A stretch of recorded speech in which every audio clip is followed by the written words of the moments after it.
Thank you for watching the Shikama Live Show. I want to take a break from my week of talking about business and just address this ongoing black bashing, as I want to call it. And that is, they're searching for and getting black people to bash black people.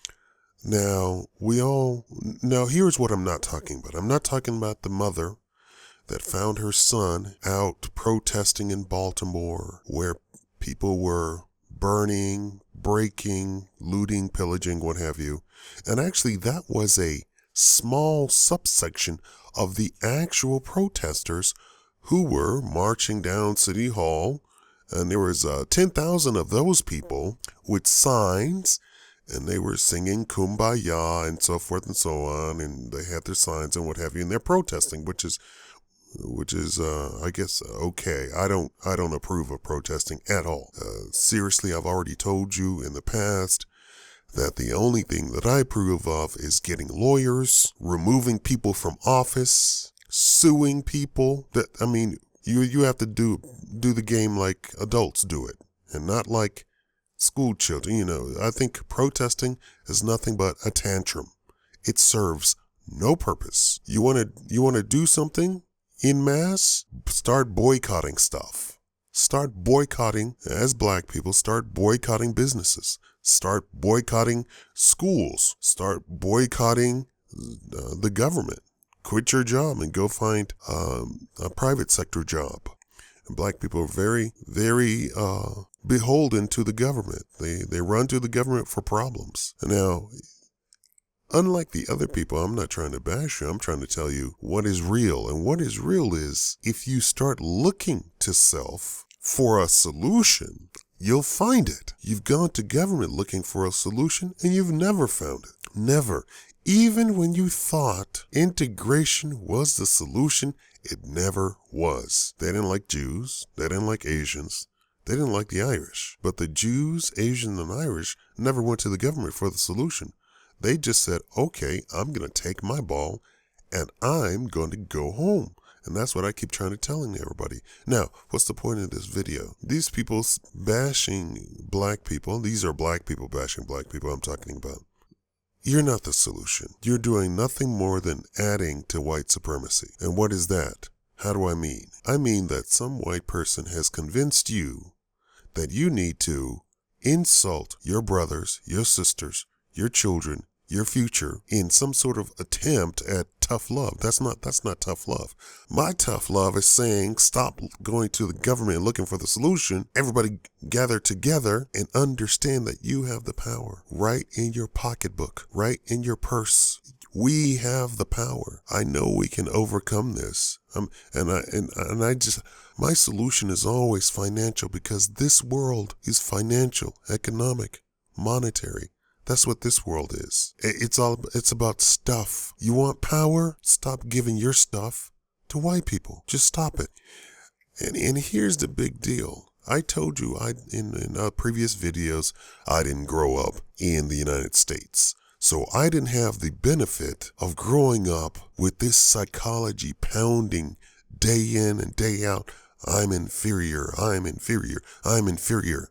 You know what? I think any black problem is about 10% black people. Why? Because they have done such psychological damage on black people. They have gone into overdrive. And I keep saying, get away from the Democratic Party. Get away from the Democratic Party. And people just ignore me. These people have become so subtle as Satan that you can't even see them coming. We're going to give you money.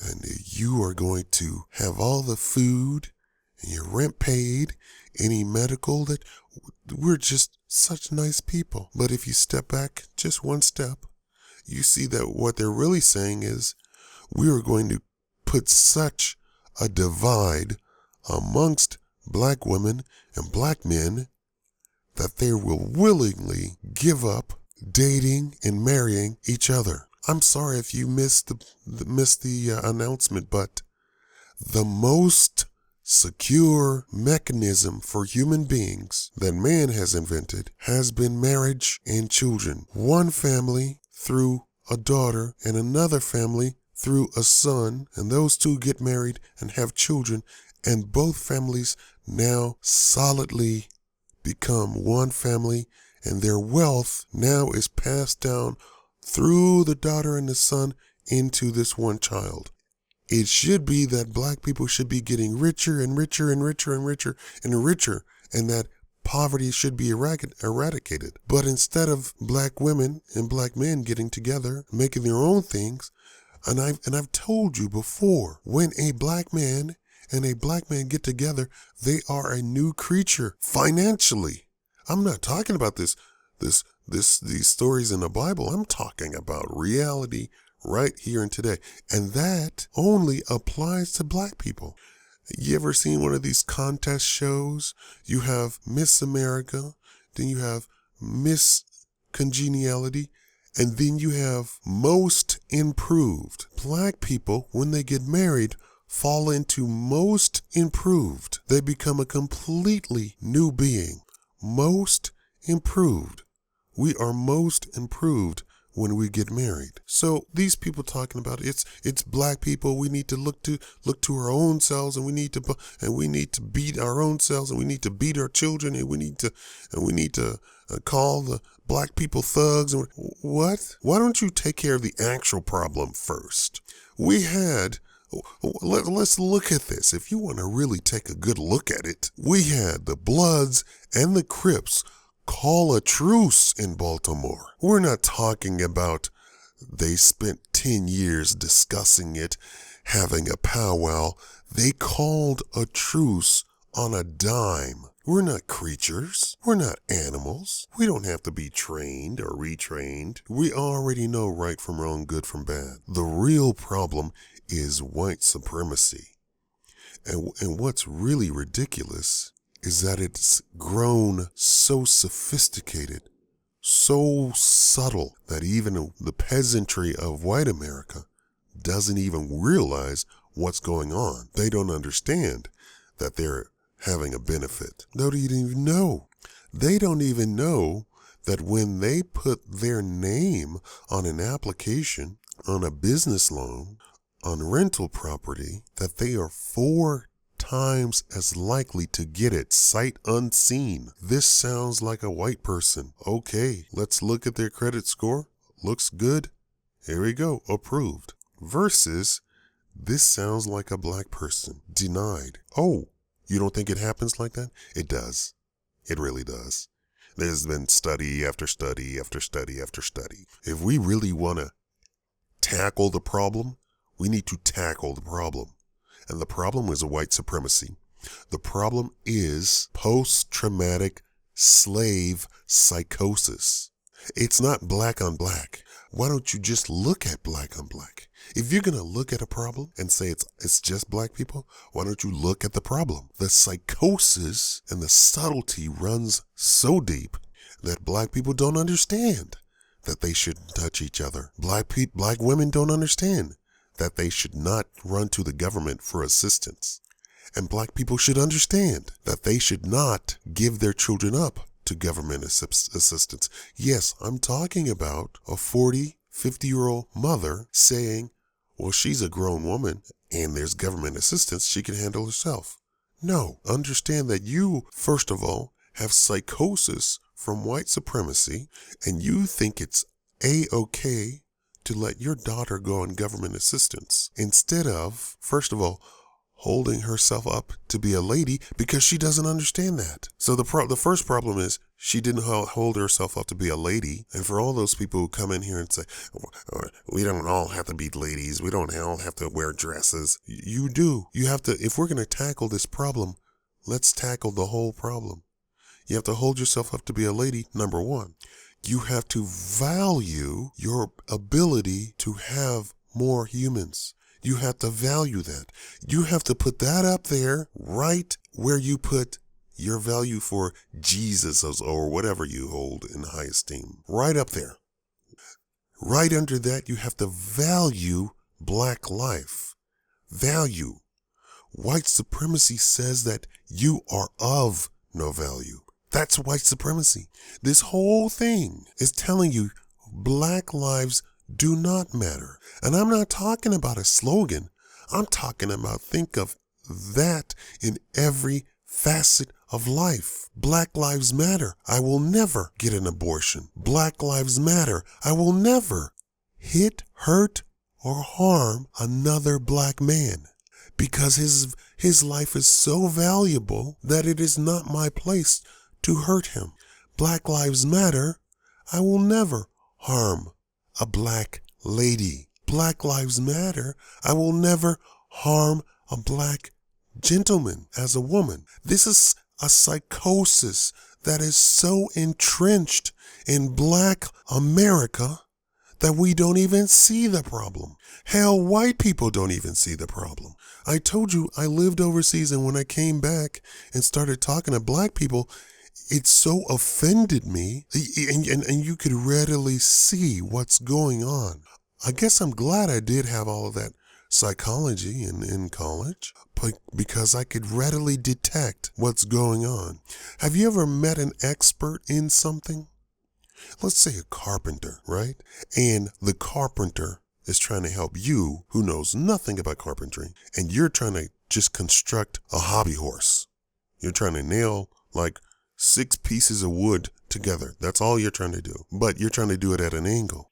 And the carpenter just looks at you and just shakes his head, because you have no idea what you're doing. And you're doing it completely wrong. And to him, it is completely simple. That's how I feel when I talk to a lot of black people. I didn't live under this psychosis.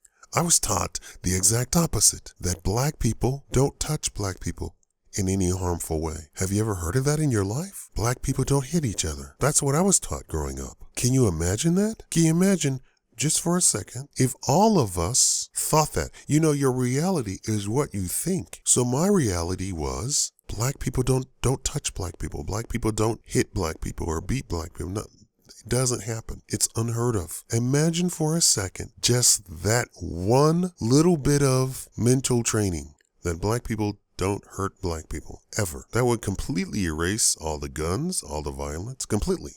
It would completely erase it. 90% of violence visited upon black people are done by black people. But the same thing goes for white people and Asians, and Hispanics.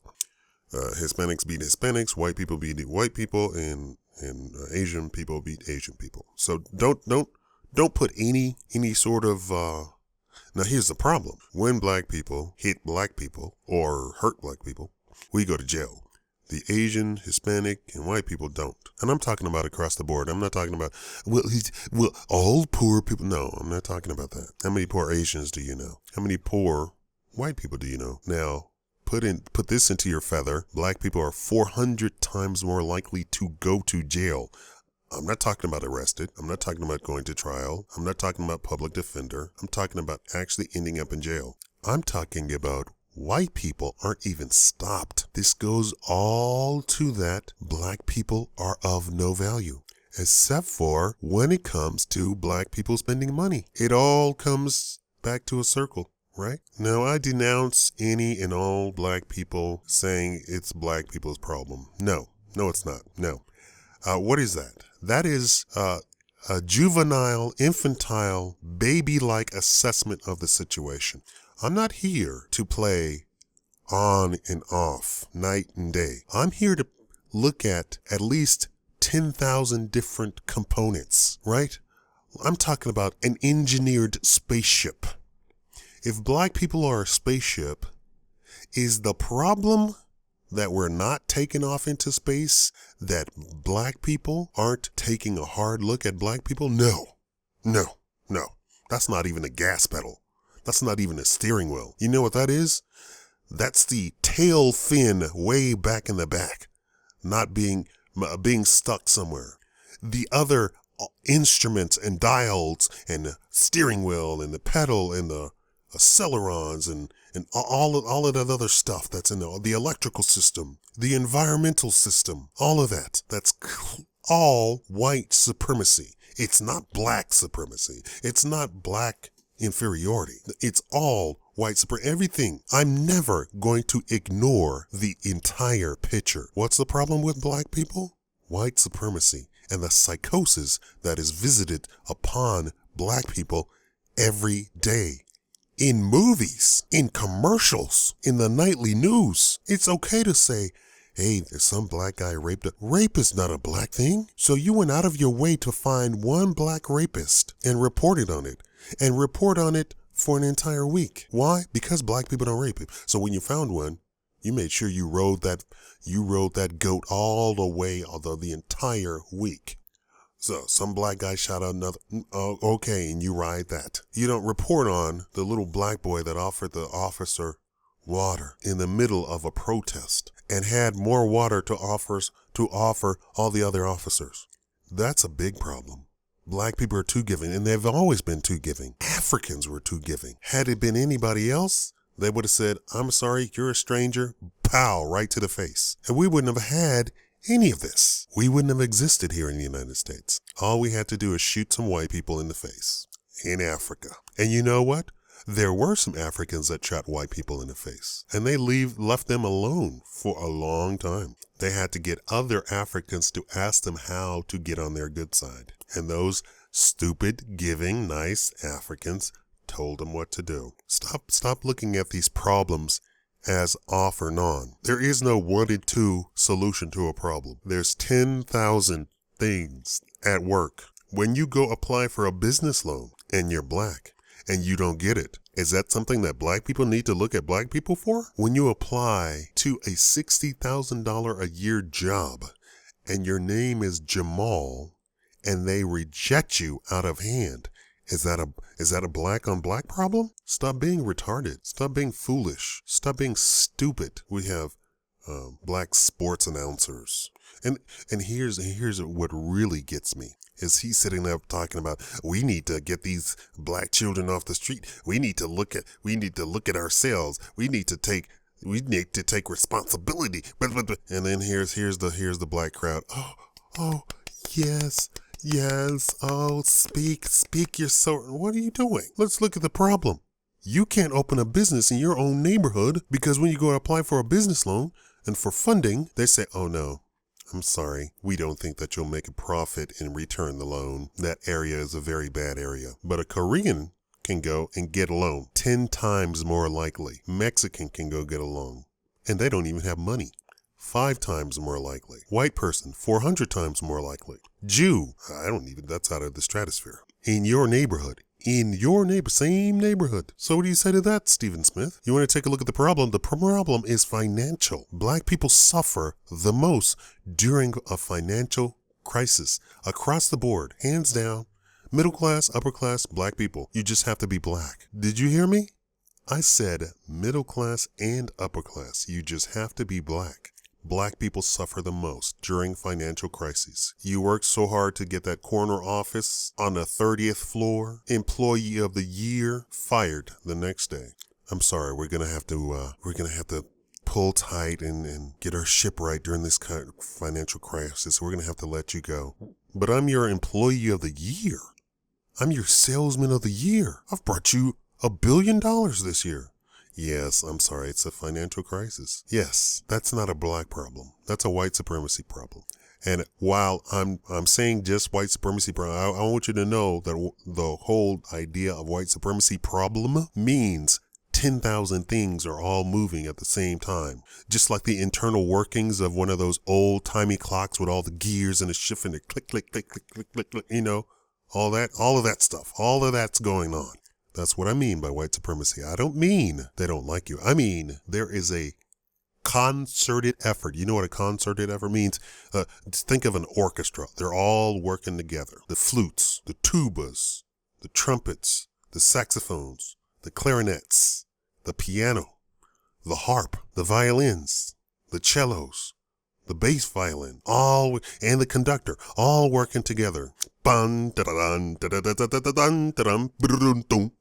All working together. It's not just a bank. It's not just a commercial. All working together. And it's teaching you day in and day out that there's no value in black people until you go to spend your money. And I want you to think about every time you reach into your purse, every time you reach for your wallet, I want you to think to this is the whole point of this video, on all of my videos. I want you to stop. If I can get one of you to just stop for a second when you reach for your wallet and say, wait a minute, am I actually benefiting somebody who actually hates me? You don't need Starbucks. You don't need that movie. You don't need that ice cream.